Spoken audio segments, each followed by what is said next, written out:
নমস্কার বন্ধুরা, সনাতনী কথা বা রূপা চ্যানেলে আপনাদের সবাইকে স্বাগত। আমি রূপা আছি আপনাদের সাথে। সনাতনী হিন্দু ধর্মে শঙ্খের মাহাত্ম্য অসীম।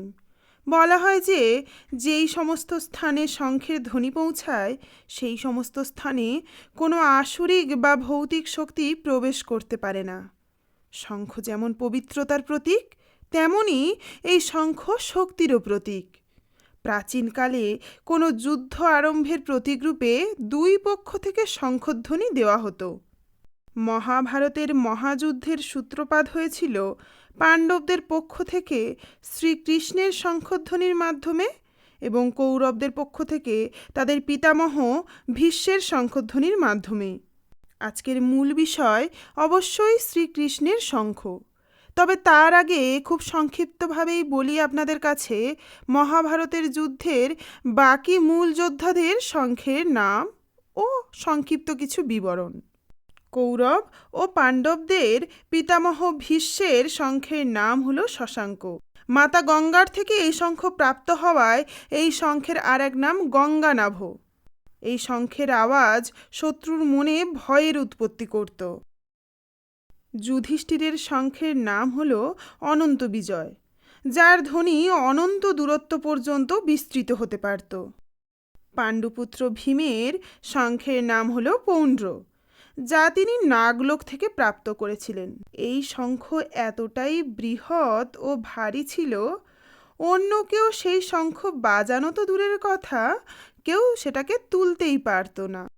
মহারথী অর্জুনের শঙ্খের নাম দেবদত্ত।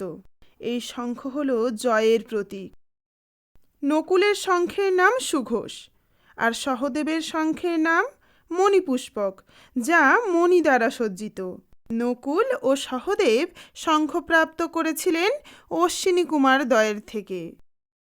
দুর্যোধনের শঙ্খের নাম ছিল বিদারক, যা তিনি প্রাপ্ত করেছিলেন গান্ধার রাজ্য থেকে।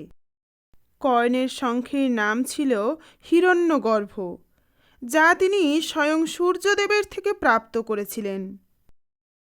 এখন আপনাদের বলি ভগবান শ্রীকৃষ্ণের হাতে থাকা শক্তিশালী পাঞ্চজন্য শঙ্খ সম্পর্কে। মূল কাহিনী শুরু করার আগে আপনাদের কাছে আমার ছোট্ট একটি অনুরোধ। আজকের উপস্থাপনা যদি আপনাদের ভালো লেগে থাকে তাহলে অবশ্যই একটি লাইক করবেন, পারলে কমেন্ট করবেন, আর সনাতন ধর্মের এরকম আরও অনেক তথ্য পেতে অবশ্যই সাবস্ক্রাইব করবেন আমার চ্যানেল সনাতনী কথা বাই রূপা। তাহলে চলুন শুরু করি। মাত্র 10 বছর বয়সে বৃন্দাবন থেকে মথুরাতে এসে নিজের মামা অত্যাচারী কংসকে হত্যা করেন শ্রীকৃষ্ণ। মাতা দেবকী ও পিতা বসুদেবকে কারাগার থেকে মুক্ত করেন তিনি। এরপর দেবকী তথা কংসের পিতা উগ্রসেনকে সিংহাসনে বসান। এরপর শ্রীকৃষ্ণ ভ্রাতা বলরামের সাথে শিক্ষা গ্রহণ করার উদ্দেশ্যে যান সন্দীপনী মুনির আশ্রমে। সেখানে শ্রীকৃষ্ণ ও বলরাম বেদ, জ্যোতিষ, অঙ্কন, আয়ুর্বেদ, ধনুর্বিদ্যা এছাড়াও আরও অন্যান্য ব্যাপারে শিক্ষালাভ করেন। বলে রাখি, এই স্থানেই শিক্ষালাভ করেছিলেন শ্রীকৃষ্ণের পরম বন্ধু সুদামা। এখান থেকেই তাদের বন্ধুত্বের সূচনা। অনেকেই বলে থাকেন এই আশ্রমটি উত্তরপ্রদেশের কাশী বা বেনারসে অবস্থিত, কিন্তু আসলে মধ্যপ্রদেশের উজ্জয়িন থেকে প্রায় 6 কিলোমিটার দূরে মঙ্গলনাথ মার্গে এখনও বর্তমান মহারিষি সন্দীপনী মুনির আশ্রম।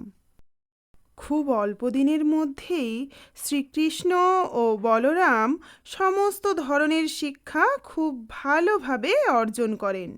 এই দেখে তাদের গুরুদেব সন্দীপনী মুনিও বেশ অবাক হন। সমস্ত শিক্ষা অর্জন শেষ করে আশ্রম থেকে বিদায় নেওয়ার জন্য গুরুদেবের কাছে আবেদন জানান তারা, এবং সেই সঙ্গে গুরুদেবকে গুরুদক্ষিণা দেওয়ারও প্রস্তাব দেন। সন্দীপনী মুনি কোনো রকম অর্থ বা সম্পদ নিতে আগ্রহী ছিলেন না। তিনি দুঃখের সহিত তার পুত্রশোক ব্যক্ত করেন 2 প্রিয় শিষ্যের কাছে, এবং আবেগের সুরে কাতরভাবে জানান যে যদি পারো আমার পুত্রকে ফিরিয়ে দাও। কৃষ্ণ ও বলরাম গুরুদেবের থেকে জানতে পারেন যে তীর্থযাত্রাকালীন সময়ে সমুদ্রের এক তিমি মাছ তাদের গুরুপুত্রকে নিয়ে সমুদ্রের গভীরে চলে যায়। শ্রীকৃষ্ণ তার গুরুদেবকে কথা দেয় যে সে ওনার পুত্রকে ফিরিয়ে আনবে। শ্রীকৃষ্ণ ভ্রাতা বলরামকে সঙ্গে নিয়ে যায় সমুদ্র তটে এবং সমুদ্রদেবকে আহ্বান জানান।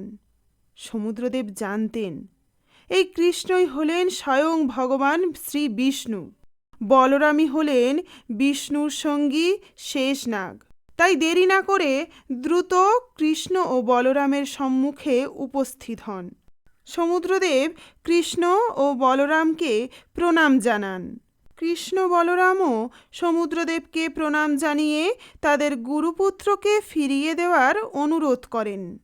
সমুদ্রদেব জানান যে তাদের গুরুপুত্র সমুদ্রদেবের অধীনে নেই।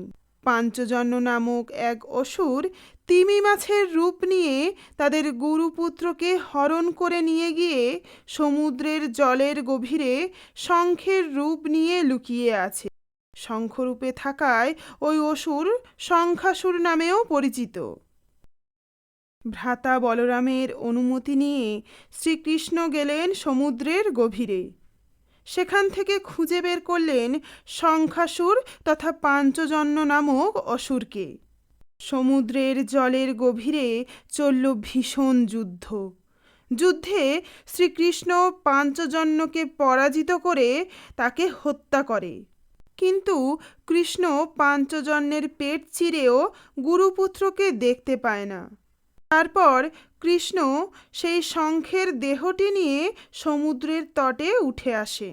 কৃষ্ণ বলরাম বুঝতে পারে শঙ্খাসুর হয়তো তাদের গুরুপুত্রকে মেরেই ফেলেছে। শ্রীকৃষ্ণ ভ্রাতা বলরামকে সঙ্গে নিয়ে যমরাজের নিকট পৌঁছান। যমরাজের প্রাসাদের সামনে গিয়ে নিজের হাতে থাকা শঙ্খটিতে ফুঁ দিয়ে শঙ্খনাদ করেন। শঙ্খনাদ শুনে যমরাজ বাইরে বেরিয়ে আসেন এবং শ্রীকৃষ্ণরূপী বিষ্ণুদেব এবং বলরামরূপী শেষনাগকে তার প্রাসাদে আমন্ত্রণ জানান। প্রাসাদে নিয়ে গিয়ে যমরাজ তাদের সেবা করেন এবং বলেন যে ভগবান বলুন আমি আপনাদের জন্য কি সেবা করতে পারি। কৃষ্ণ বলেন, হে যমরাজ, আপনি কৃপা করে আমাদের গুরুপুত্রকে ফিরিয়ে দিন। যমরাজ স্বয়ং ভগবানের কথা ফেলতে না পেরে সন্দীপনী মুনির পুত্রকে কৃষ্ণ ও বলরামের সামনে উপস্থিত করেন। কৃষ্ণ ও বলরাম গুরুপুত্র সহ ফিরে যান গুরুর আশ্রমে।